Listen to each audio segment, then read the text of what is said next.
Hej och hallå! Välkommen till skogen. Idag tänkte jag ta er med på lite snöplogning med fyrhjulingen. Vi har ju fått ganska mycket snö nu under de senaste dagarna, så vi har kanske en 15-20 cm på våran grusväg som vi måste ploga bort.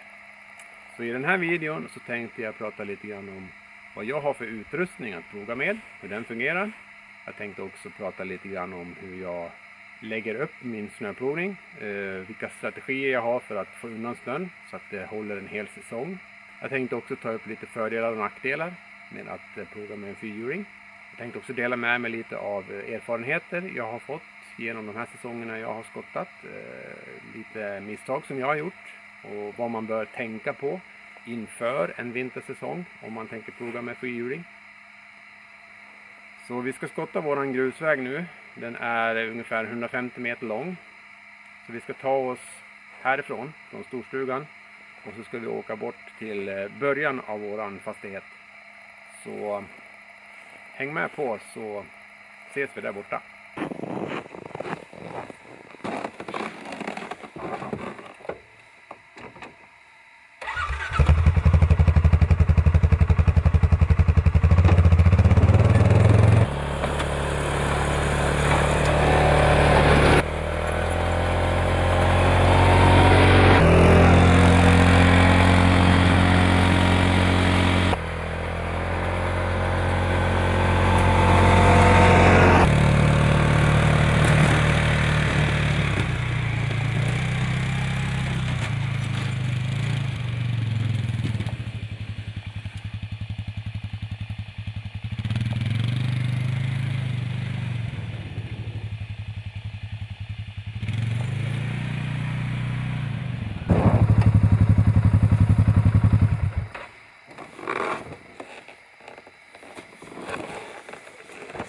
Där. Nu är vi framme där våran fastighet börjar. Vi har ungefär en 150 meter grusväg på vårt område som vi skottar med fyrhjuling.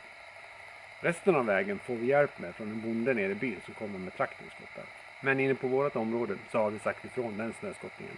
Men jag tänkte börja med att visa vad jag har för utrustning att skotta med. Så det jag har att ploga med är ju Polaris egna plogsystem, och det är väldigt smidigt att montera på och montera av. Så det man gör när man ska ta av plogen, det är att man vinschar ner plogen i bottenläget. Man hakar av vinschen ifrån öglan. Sen så har du ett rött handtag, ett låshandtag. Så där för du då uppåt, och i toppläget så släpper plogen ifrån chassit. När man sedan ska tillbaka plogen, så man lyfter upp plogen och hakar fast plogen i chassit.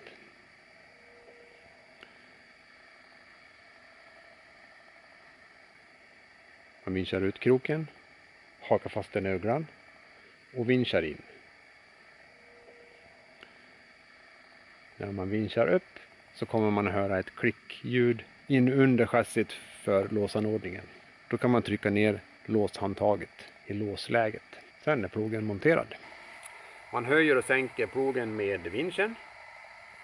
Och det som är viktigt att tänka på där, det är om du har nylonrep till din vinsch, att du har ett automatiskt stopp till vinschen. Och det gör ju att kroken stannar automatiskt när den kommer till ett visst läge. Och då förhindrar du att du drar av repet. Vridningen av plogbladet sker ju manuellt. Du har 5 lägen. Du har 2 stycken till vänster, 1 i mitten och 2 stycken till höger. Här finns det ett handtag som du använder för att lyfta upp en stoppsprint. Och stoppsprinten är egentligen en brytpinne med 2 sidor. Så snäpper du av den ena så kan du bara vända på den och fortsätta köra. Snäpper du av båda, som jag har gjort, ja, då måste du köpa en ny. Jag fuskar lite grann just nu. Jag använder mig av en M12 bult. Den passar perfekt i håret. Den kommer ju inte att gå av om jag kör stutt nu med min plog. Så då kommer troligen någonting annat att gå sönder. Så jag är på väg och ska beställa en ny stoppsprint. Själva plogbladet är fjäderbelastat. Kör du stopp så finns det ett visst flexibilitet i plogbladet som gör att den inte bryts av eller går sönder. Det finns även glidfötter på på vardera sida om plogen som du kan ställa in med lite olika höjder. Jag har valt att ställa in dem så att plogen blir så högt upp som möjligt. Och det är för att i början av vintern när vi inte har fått så tjockt snötäcke är risken stor att man plogar bort för mycket grus. Därför har jag valt att ställa dem på maxläget. Sådär, det där var utrustningen. Nu tänkte jag prata om de erfarenheter jag har fått genom de här säsongerna jag har plogat. Lite misstag som jag har gjort och vad som kan vara bra att tänka på inför en säsong. Jag tänkte också prata lite grann om vilket upplägg jag har och hur jag planerar själva snöskottningen. Det kanske låter självklart, men man vet ju aldrig hur mycket snö det kommer att komma under säsong. Så det gäller att få bort snön så långt som möjligt. Vi har ju lite begränsningar här. Vi kan inte trycka bort snön hur långt som helst. Vi har längs våran väg, på ena sidan så har vi ett dike. Så jag försöker ju få så mycket snö ner mot det diket som möjligt. Bakom oss här så har vi en damm och vi har våran bäck som rinner. Och hela området lutar ner mot dammen, bäcken och några diken. Så min strategi är ju att försöka få så mycket snö åt det hållet där det lutar som möjligt. Så när snösmältningen sen kommer till våren ska det mesta av snön ligga där. Så det är lite så jag tänker. Det finns ju också naturligtvis begränsningar i vad en plog till en fyrhjuling klarar av. Längs våran väg nu så har vi ungefär en 50-60 cm plogkant. Och det är nog gränsen vad jag klarar av att trycka undan snön. En annan begränsning är att den orkar ju inte trycka hur mycket snö som helst. Så har man väl börjat lagt upp sin snöhög så får man problem sen om man tänker sig att man vill flytta den. Så det gäller ju som sagt att planera sin snöskottning så bra som möjligt och trycka bort snön så långt det bara går redan från början. Men det gäller ju med all snöskottning. Det är ju inget unikt för en fyrhjuling. Så det är väl lite begränsningar. Men som sagt, går ni i tankarna om att byta upp er mot... ni kanske går med snösläde idag eller snöslunga och tycker att det börjar bli väldigt påfrestande för kroppen och gå runt och skotta snö. Så kan jag rekommendera en fyrhjuling för den kräver nästan ingen energi alls utav er. En fyrhjuling med plogblad passar också ganska bra där man har lite större ytor. Det kanske är för trångt för en traktor att ta sig in.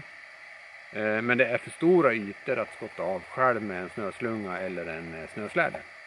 Så då är en fyrhjuling perfekt.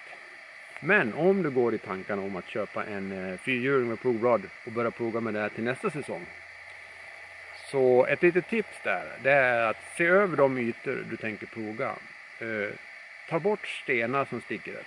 Ta bort stubbar som sticker upp. För jag har kört på sten och stubb och det är därför brytpinnarna har gått. Så planera din yta där du tänker skotta så att ingenting sticker upp som du kan köra på. Så om du ser till att göra det så är jag helt övertygad om att du kommer att uppskatta att ploga med en fyrhjuling. Så tack för att du har tittat på filmen och lycka till med ditt snöskottande.